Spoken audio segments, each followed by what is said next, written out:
Bienvenue dans notre émission La vérité de l'Évangile avec Andrew Womack. Nous célébrons plus de 50 ans à partager la grâce et l'amour inconditionnel de Dieu. Et maintenant, place à Andrew pour un enseignement sur la parole de Dieu qui transforme les vies. À propos de la grâce, la puissance de l'Évangile. Bienvenue dans notre émission La vérité de l'Évangile. Aujourd'hui, nous arrivons à la fin de ma deuxième semaine à enseigner au travers du livre aux Romains, et c'est vraiment puissant. Ces vérités ont révolutionné ma vie, et pas seulement la mienne, mais quiconque reçoit une révélation de ce que Paul dit vraiment verra sa relation avec Dieu être totalement transformée. Je sais qu'il y a beaucoup de gens qui regardent cette émission qui ont une relation avec Dieu. Vous êtes nés de nouveau. Vous avez reçu le salut et si vous mourriez, vous iriez au ciel, et vous en êtes conscient. Mais vous savez aussi qu'il y a tellement plus. Vous savez que Dieu veut accomplir davantage de choses dans votre vie que ce que vous pouvez recevoir, mais vous ne savez tout simplement pas comment passer de l'endroit où vous êtes à l'endroit où vous devriez être. Et je vous le dis, la réponse se trouve ici. Romains chapitre 1, verset 16, « L'Évangile, la bonne nouvelle presque trop bonne pour être vraie, est la puissance de Dieu pour le salut. » C'est ce qui va libérer cette puissance. Si vous avez des difficultés à avancer, que vous savez que Dieu veut faire des choses plus grandes dans votre vie que ce que vous expérimentez présentement, vous avez besoin d'une révélation de l'Évangile, et c'est ce dont j'ai parlé pendant 2 semaines. À nouveau, laissez-moi mentionner que j'ai ce livre, La grâce, la puissance de l'Évangile. J'ai aussi des CD, des DVD, un guide d'études, et je vous encourage vraiment à vous procurer ce matériel. Votre vie en serait transformée.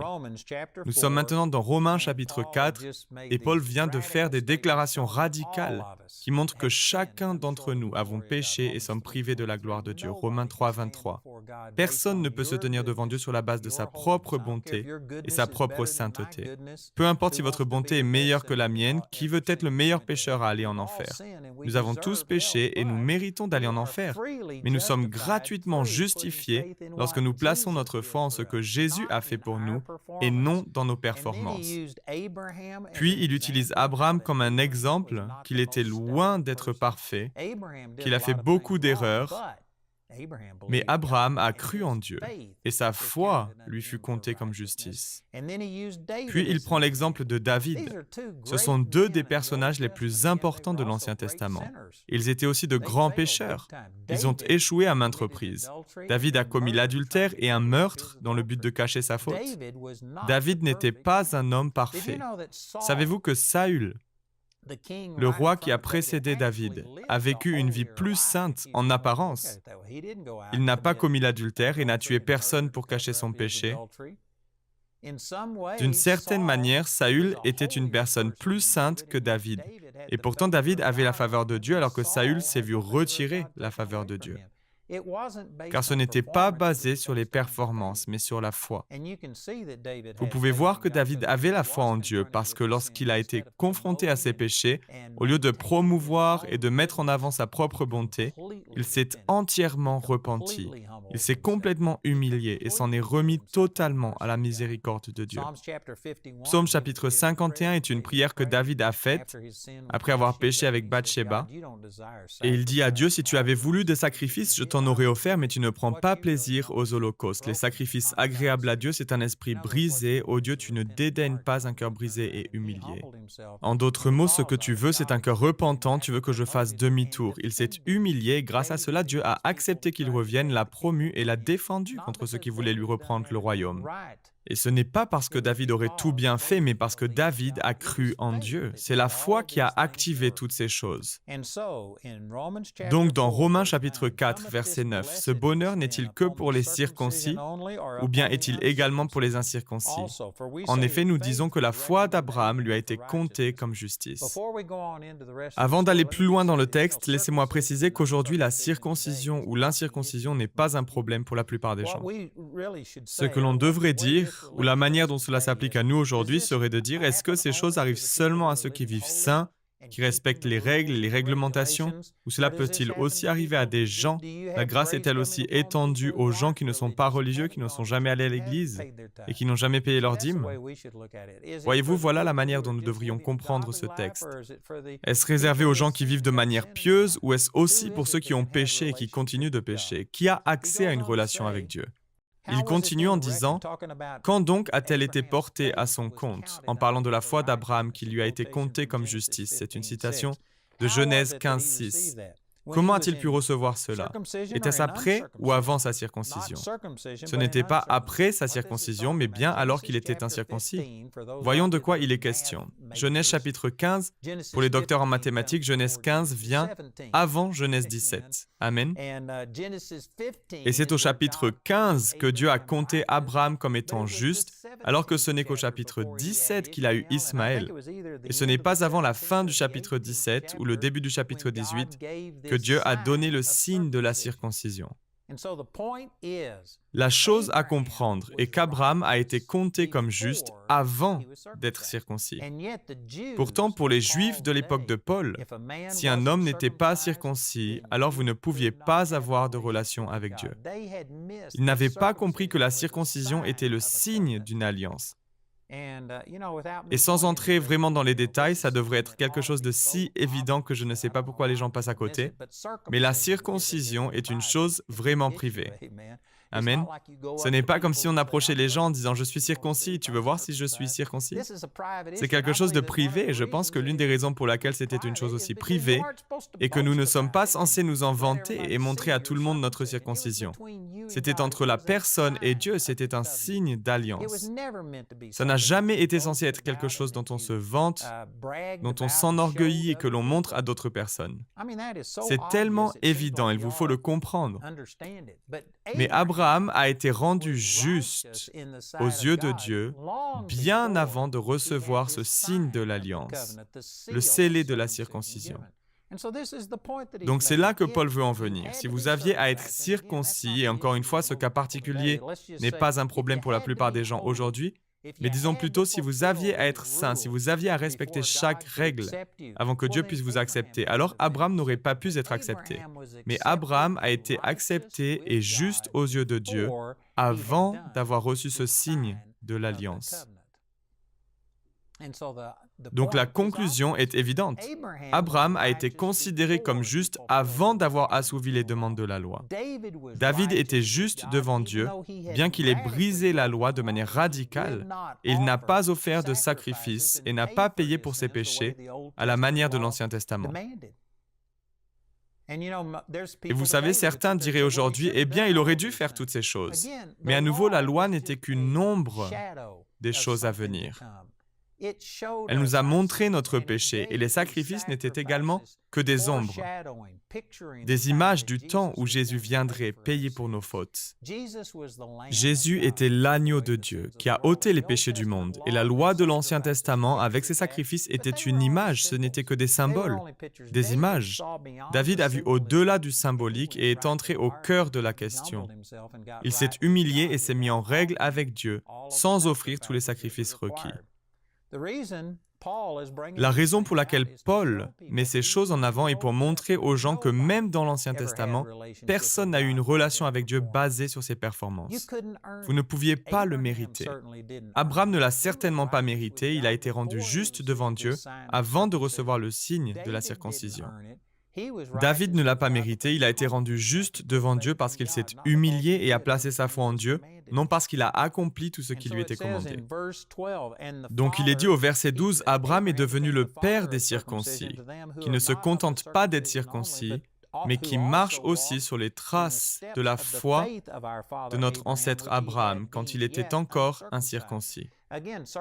À nouveau, pour nous, la circoncision n'est pas un problème comme elle l'était à leur époque, mais la circoncision était le signe majeur de l'alliance que les hommes juifs devaient accomplir. Et si vous n'étiez pas circoncis, vous étiez rejeté, vous pouviez être mis à mort. C'était quelque chose de central. Aujourd'hui, il y a certaines dénominations où c'est le baptême d'eau. Et il y a d'autres dénominations où ce n'est pas seulement le baptême d'eau, mais le baptême d'eau au nom de Jésus. Et il y a d'autres groupes où il faut passer par tous ces rituels, célébrer telle ou telle fête, le carême et j'en passe, toutes ces choses auxquelles on s'accroche Et à la place qui leur revient, certaines de ces choses sont valides. Mais il y a des gens qui dépassent le côté symbolique, l'obéissance, les vertus de l'obéissance, et qui deviennent rigides, légalistes. Il faut faire ces choses d'une certaine manière, et ils passent complètement à côté de la grâce de Dieu. Et juste ici, c'est ce dont il est question. Abraham est devenu le père, non seulement des circoncis, il s'agit des Juifs, mais aussi de ceux qui ne sont pas circoncis, mais qui ont la même foi qu'Abraham. Laissez-moi revenir en arrière. J'ai passé ces versets, mais je vais vous les lire. C'est vraiment super. Ce passage est dans Romains chapitre 2, au verset 25. Certes, la circoncision est utile si tu mets en pratique la loi, mais si tu la violes, ta circoncision devient incirconcision. À nouveau, on pourrait dire aujourd'hui, votre bonne manière de vivre, votre vie sainte, le fait que vous fassiez ce qui est bien vous sert. Si vous placez votre foi en Jésus et que vous voulez empêcher à Satan d'avoir une porte ouverte dans votre vie, mais si vous placez votre foi dans votre propre bonté, alors c'est même à votre désavantage. Votre foi n'est pas au bon endroit et le fait de placer votre foi dans votre propre justice sera un obstacle pour vous. Il continue en disant au verset 25, « Certes, la circoncision est utile si tu mets en pratique la loi, mais si tu la violes, ta circoncision devient incirconcision. Si donc l'incirconcis respecte les commandements de la loi, son incirconcision ne sera-t-elle pas comptée comme circoncision ? Ainsi, l'homme qui accomplit la loi sans être circoncis physiquement ne te condamnera-t-il pas, toi qui la transgresses tout en ayant la loi écrite et la circoncision ? Puis écoutez ceci, c'est très offensant. C'est très offensant pour les gens de son époque et c'est offensant pour les gens d'aujourd'hui, les gens religieux de notre époque. Le juif n'est pas celui qui en a l'apparence et la circoncision. Ce n'est pas celle qui est visible dans le corps, mais le juif, c'est celui qui l'est intérieurement et la circoncision, c'est celle du cœur, accomplie par l'esprit et non par la loi écrite. La louange que reçoit ce juif ne vient pas des hommes, mais de Dieu. Ce sont réellement des déclarations radicales. Vous savez quoi? Je ne suis pas physiquement juif. Je ne suis pas juif de naissance, mais je suis juif par la nouvelle naissance. Je suis un vrai enfant de Dieu. Je suis de la foi d'Abraham. C'est la foi d'Abraham qui l'a rendu juste et non l'acte de circoncision. Ce n'était qu'un signe extérieur. C'est sa foi qui a fait de lui un vrai juif. Et par la suite, il est dit que ceux qui sont les vrais descendants d'Abraham sont ceux qui adorent Dieu en esprit et en vérité, et je suis un vrai juif. Alors cela est offensant pour ceux qui sont juifs dans le naturel et qui regardent à leur nationalité afin de s'établir comme étant le peuple de Dieu. Mais la Bible enseigne que le juif, ce n'est pas celui qui en a l'apparence et la circoncision, ce n'est pas celle qui est visible dans le corps. C'est une question de cœur. Et je suis né de nouveau, mon cœur a été transformé et je suis un vrai descendant d'Abraham. Je suis un vrai juif. Et cela est offensant pour beaucoup de gens. Mais c'est ce que la Bible dit. Et je fais partie de l'Alliance. Et les promesses de Dieu sont aussi pour moi. Au verset 13, Romains chapitre 4, verset 13. En effet, ce n'est pas par la loi que la promesse de recevoir le monde en héritage a été faite à Abraham ou à sa descendance, mais c'est par la justice de la foi. Et si vous lisiez Galates chapitre 3, le chapitre parle d'Abraham et de sa descendance. Au singulier, sans S. Il n'y en a qu'une. Ce n'est pas au pluriel, ce n'est pas une descendance physique, mais une seule descendance. Il ne s'agit que d'une personne, et il me semble que c'est dans Galates chapitre 3 au verset 16 qu'il est dit que cette descendance est Christ. Les promesses ont été faites à Abraham et à sa descendance, au singulier, une personne spécifique, Jésus, qui est un descendant d'Abraham. Et Jésus est devenu l'accomplissement de toutes ces promesses qui avaient été faites à Abraham. Et maintenant que je suis en Christ et que j'ai accepté Christ, je suis la descendance d'Abraham. Je suis l'accomplissement de ces choses. Je suis en Christ. Christ est la descendance, je fais partie de lui, et ses promesses sont maintenant miennes. À nouveau, cela est extrêmement offensant pour les gens qui placent leur confiance dans les choses physiques, naturelles, que ce soit le fait d'être un descendant physique d'Abraham, ou les gens qui pensent être saints, qui placent leur confiance dans leur propre bonté et pensent mériter quoi que ce soit. Lorsque vous commencez à dire que placer votre foi en Jésus fait de vous un héritier de cette alliance, c'est très offensant pour certains. Je vous garantis que les gens de l'époque de Paul étaient profondément offensés par ce qu'il disait, mais ils n'avaient pas honte de dire que ces choses sont vraies. Et il continue en disant au verset 14, « Car si l'on devient héritier par la loi, la foi est dépourvue de sens et la promesse sans effet. » Rappelez-vous que Genèse chapitre 15 verset 6 dit qu'Abraham eut confiance en l'Éternel, qui le lui compta comme justice. La foi est ce qu'il a mis en règle devant Dieu. Et si c'est la loi, votre naissance physique, l'acte de la circoncision ou n'importe quel autre acte de sainteté, si c'est ce en quoi vous placez votre confiance pour être mis en règle avec Dieu, alors votre foi est dépourvue de sens et la promesse sans effet. C'est exactement comme cela que beaucoup de chrétiens vivent. Ils ont ces promesses que Dieu va les guérir, qu'il va les faire prospérer financièrement, qu'il va éloigner la tristesse de leur vie, qu'ils recevront la joie. Ils ont toutes ces promesses, mais elles n'ont aucun effet dans leur vie. Et vous savez pourquoi? Parce qu'ils essaient d'obtenir ces promesses au travers de leur propre bonté. Ils placent leur foi dans ce qu'ils font au lieu de la placer dans ce que Jésus a fait. Ou une autre variation est de placer sa foi en ce que Jésus a fait, mais d'y ajouter aussi nos actions. Cela ne fonctionnera pas. C'est soit tout Jésus, soit tout vous, mais ce n'est pas une combinaison des deux. Il vous faut placer votre foi en ce que Jésus a fait. Si vous essayez d'obtenir les promesses au travers de vos œuvres, alors votre foi est dépourvue de sens et la promesse sans effet. Au verset 15, en fait, la loi produit la colère de Dieu. Puisque là où il n'y a pas de loi, il n'y a pas non plus de transgression. La loi produit la colère. Et vous savez, je ne suis pas contre la loi. Certains le penseront, mais au chapitre 6, nous en parlerons la semaine prochaine. L'apôtre Paul pose cette question. Dirons-nous donc que nous sommes contre la loi? Devrions-nous simplement vivre dans le péché? Certainement pas. Ce n'est pas ce qu'il disait et ce n'est pas ce que je dis. Je ne suis pas contre la loi. Je suis seulement contre le fait d'utiliser la loi pour essayer de se mettre en règle avec Dieu. Je suis contre le fait d'utiliser la loi dans le but d'obtenir la faveur de Dieu, d'obtenir ses bénédictions, sa guérison, sa délivrance ou autre. Je suis contre cette utilisation de la loi parce que cela n'a jamais été le but de la loi. Le but de la loi n'a jamais été de vous mettre en règle avec Dieu, mais de vous condamner. Nous avons déjà utilisé certains de ces versets. Romains 3, 19 dit que la loi a été donnée afin que toute bouche soit fermée, pour rendre nulles toutes vos excuses et que le monde entier soit reconnu coupable devant Dieu. Elle vous a apporté la culpabilité. Il est dit au verset 20, en effet, personne ne sera considéré comme juste devant lui sur la base des œuvres de la loi, puisque c'est par l'intermédiaire de la loi que vient la connaissance du péché. Donc la loi, selon ce passage, a fermé votre bouche, vous a enlevé toutes vos excuses, elle vous a rendu coupable, vous a donné la connaissance du péché. Et ce verset dans Romains chapitre 4, au verset 15, la loi produit la colère, elle libère la colère. Et vous pouvez lire 1 Corinthiens chapitre 15, verset 56, la loi donne sa puissance au péché. 2 Corinthiens chapitre 3, verset 7, dit que la loi est le ministère de la mort, gravé avec des lettres sur des pierres. Elle a donc apporté la mort, et au verset 9, il est dit que c'était un ministère de la condamnation. Alors que le Nouveau Testament, Romains chapitre 8, verset 1, dit qu'il n'y a donc maintenant aucune condamnation pour ceux qui sont en Jésus-Christ. Pourtant, la loi a amené la condamnation. La loi n'est pas pour nous qui sommes des croyants du Nouveau Testament. Pensez simplement à ce que je viens de dire. La loi a fermé votre bouche, elle a ôté toutes vos excuses, elle vous a rendu coupable, la loi vous a donné la connaissance du péché. Elle a produit la colère, elle a donné sa puissance au péché. La loi tue et elle condamne.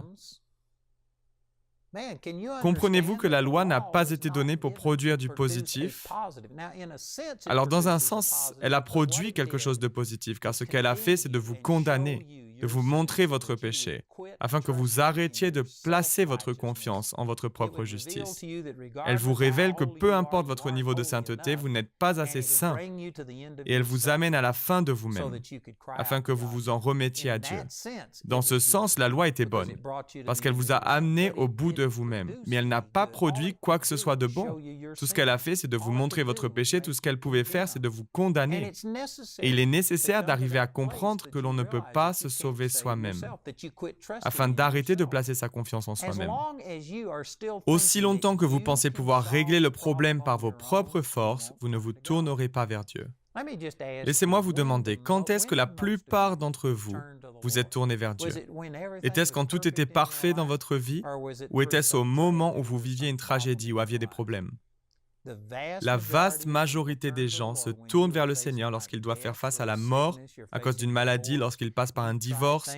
Vous avez essayé de faire les choses à votre manière, vous avez désobéi au commandement de Dieu, vous avez sombré dans l'alcool, la drogue, vous êtes enchaîné par la pornographie ou la convoitise. La plupart des gens viennent au Seigneur après avoir fait tout ce qui était à leur portée et que ça n'ait pas suffi.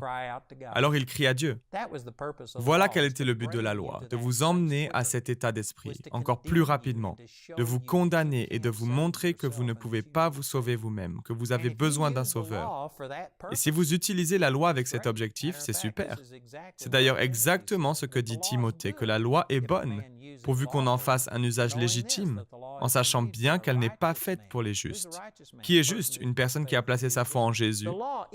La loi n'est pas pour vous une fois que vous venez à Jésus et que vous êtes né de nouveau. Vous n'êtes pas censé vivre sous la loi, car elle vous condamne, elle vous montre votre péché, elle produit la colère, elle apporte la mort et la culpabilité. Vous n'êtes pas censé vivre sous la loi, mais il y a un but à la loi et c'est de vous amener à la fin de vous-même. Et la loi a toujours un objectif sous le Nouveau Testament, pour ceux qui ne sont pas encore en Christ.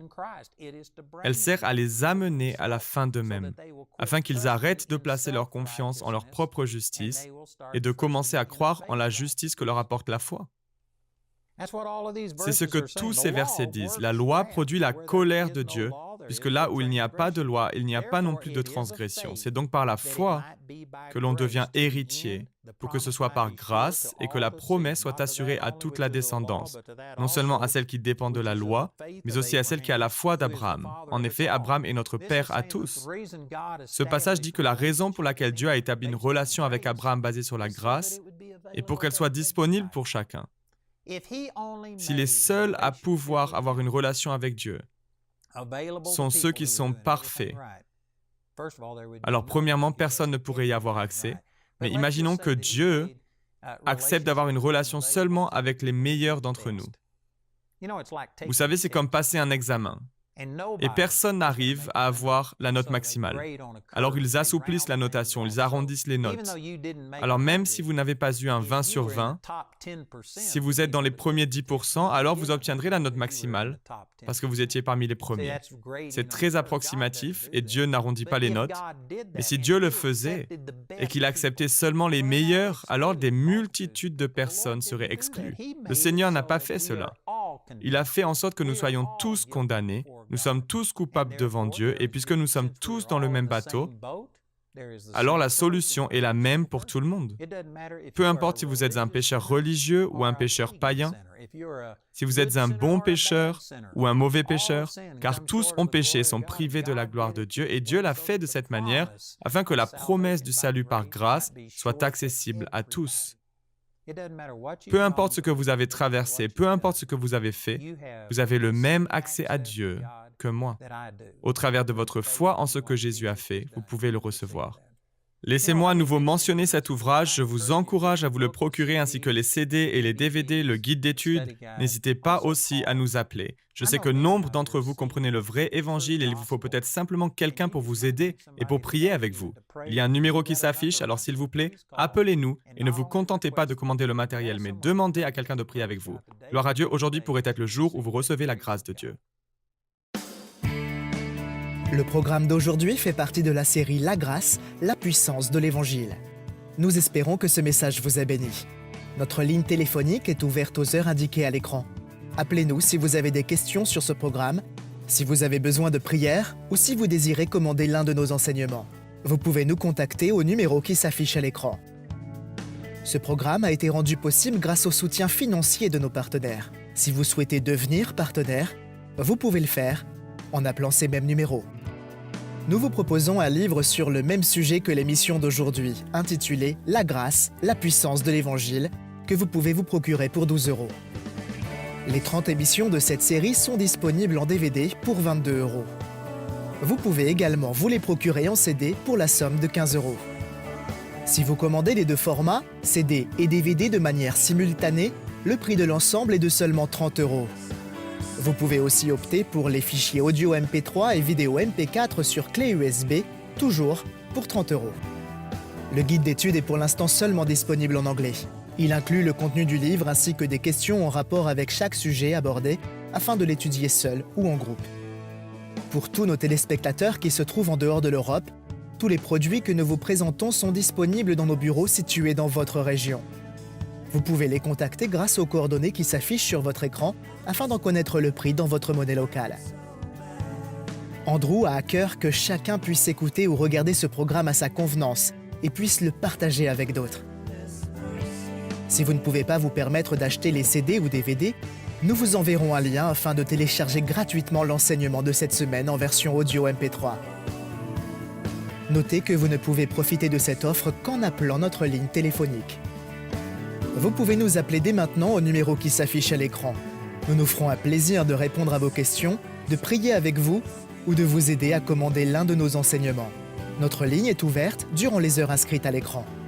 Nos opérateurs téléphoniques répondront en français ou en anglais selon les informations qui se trouvent sur cette annonce. Toutes les ressources d'Andrew en français se trouvent dans les boutiques en ligne des sites internet de nos bureaux affichés à l'écran. Vous pouvez également nous joindre par email en français et en anglais aux adresses qui s'affichent sur votre écran. Nous avons hâte d'avoir de vos nouvelles. La prochaine fois dans la vérité de l'Évangile. Savez-vous que la plupart des gens croient que la vie fonctionne un peu comme des balances? Vous avez ces deux choses de ce côté, vous mettez les bonnes choses de ce côté et les mauvaises de l'autre. Et si le bon l'emporte sur le mauvais, alors Dieu vous acceptera d'une façon ou d'une autre. Mais ça ne marche pas comme ça. Jacques 2,10 dit « Car quiconque observe toute la loi, mais pêche contre un seul commandement, devient coupable de tous. » Alors non, ce n'est pas le bon qui l'emporte sur le mauvais. Si vous avez péché ne serait-ce qu'une seule fois, alors vous ne méritez pas d'être en relation avec Dieu et les gens ignorent cette vérité. J'ai vu ces interviews qu'ils font dans la rue, où ils demandent aux gens s'ils vont aller au paradis. Oui, je pense que je vais aller au paradis. Eh bien pourquoi? Parce que je suis une bonne personne, je suis quelqu'un de relativement bien. Ensuite, ils leur demandent, vous est-il déjà arrivé de mentir? Eh bien oui. Donc ils lisent ce qui est écrit dans la parole au sujet des menteurs qui auront leur place en enfer. Avez-vous déjà convoité? Si vous avez eu de la convoitise, alors vous avez commis l'adultère. Oui, j'ai fait cela. En seulement quelques questions, ils réalisent qu'ils ne sont pas relativement bons. C'est la raison pour laquelle la loi a été donnée pour ôter cette supercherie et pour révéler le besoin d'un sauveur. Mais une fois que vous venez au sauveur, et une fois que vous acceptez d'être en relation avec Dieu, en croyant par la foi en l'œuvre de Jésus pour vous, et non ce que vous faites pour lui, une fois que vous acceptez cela, alors la loi a rempli son objectif dans votre vie et il n'est plus nécessaire que vous soyez sous la condamnation, sous la culpabilité, en permanence, en pensant que vous êtes une personne terrible. Au contraire, c'est l'amour de Dieu qui vous étreint en tant que croyant et l'amour de Dieu vous pousse à vivre une vie de sainteté. Donc la loi a une fonction. Et Dieu a donné la loi non pour libérer les gens, mais pour révéler que vous étiez déjà vaincus par le péché, afin qu'au lieu d'essayer de vaincre vos péchés, vous puissiez recevoir le salut par la grâce. Quelqu'un peut penser, alors cela veut dire que je peux aller vivre dans le péché? Non, parce qu'une fois que vous comprenez le salut, une fois que vous le recevez, que la vie de Dieu coule en vous, l'amour que vous recevez de Dieu vous conduit à vivre dans une plus grande sainteté par accident que vous n'auriez jamais pu le faire volontairement. Rejoignez-nous prochainement pour plus de la vérité de l'Évangile.